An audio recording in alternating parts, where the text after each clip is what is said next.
So we practice A for section 2.5. We're going to do those last two problems there, number 23 and 24. So number 23 is about skydiving. As you begin a free fall, you have an accelerating downward velocity. Because of wind resistance, however, the acceleration slows and your velocity eventually becomes constant. This is called your terminal velocity. The terminal velocity of a typical skydiver is around 56 meters per second. A formula for the distance, that's what that lowercase d is, in meters traveled in t seconds by a skydiver falling at this velocity is d equals 56t. So d is your distance, the t is your time. That 56 is a constant because that's typically what your terminal velocity is. I know this looks confusing, but this is a pretty simple problem. A skydiver reaches her terminal velocity of 56 meters per second and continues free falling for 12 more seconds.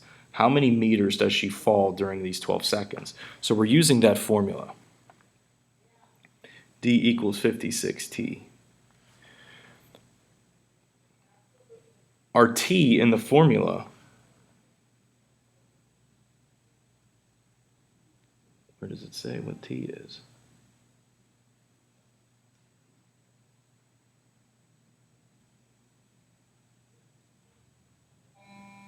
T seconds. I don't know why it took me so long to find that, but t is in seconds, so they gave us our time in seconds. So all you're doing is plugging that 12 in for that t. So our distance that she's going to fall would be 56 times 12. I'm going to need a calculator for that one.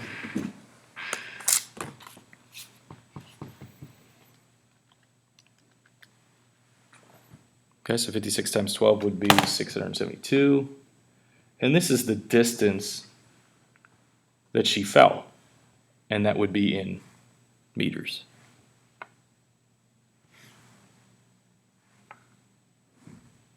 Part B says, solve the formula above for t. Write the reason for each step. So we have this equation.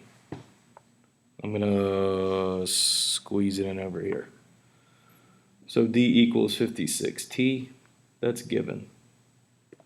Okay, so we're kind of writing a two-column proof here. You want to get t by itself, so divide both sides by 56. That's your division property of equality.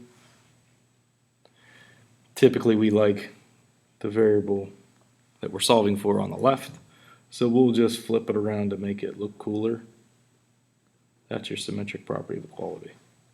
So that's what you're looking for. T is equal to the distance divided by 56.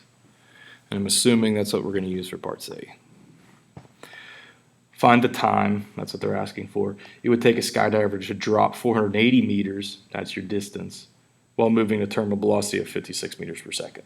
So T equals D divided by 56.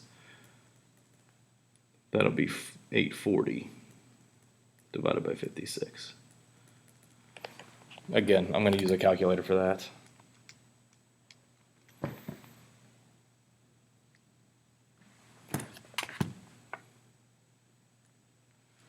So how long is it going to take the skydiver to drop 840 meters? 15 seconds.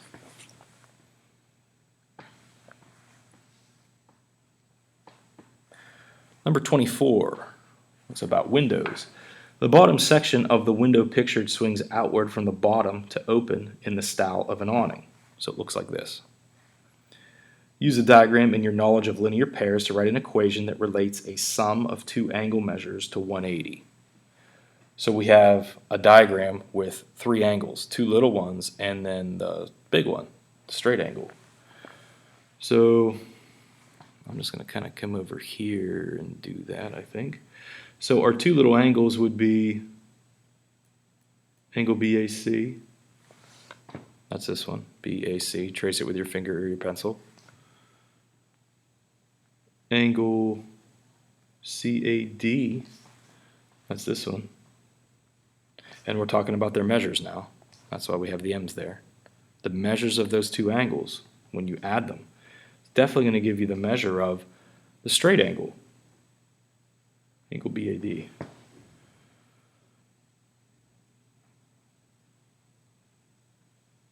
Okay, now they want you to write the equation that relates a sum of two angle measures to 180. I wrote measure of angle BAD in there. This isn't wrong, but I think they wanted you to put 180 there. So you could have either written that out again because that first line wasn't wrong, or you could just substitute 180 in for there. Part B, solve the equation for the measure of angle DAC. Okay, now I guess I could have done a little bit better job writing this equation.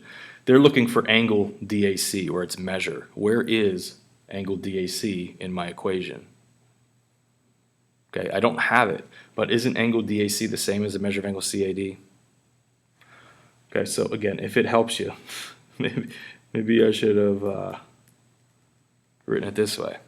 Not that it's wrong, it's just if you don't name your angle the same way they're naming it in the picture, then you're going to end up being confused. You're going to think this angle might not be that angle, and it is. It's the same angle.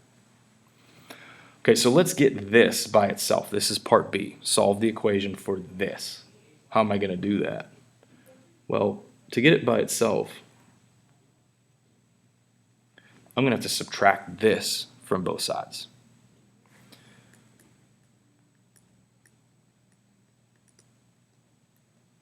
So if you know this angle measure, all you're doing is taking 180 minus that to get the measure of angle DAC. And I'm assuming that's what they're going to tell us here in the next one. Find the measure of angle DAC. Yep, when measure of angle BAC is 112. So measure of angle DAC, what is it? It's 180 minus measure of angle BAC was 112, so we're substituting 180 minus 112 would give you 58. Would give you 68. How about that? We'll just make mistakes all over this paper. How's that sound? 68.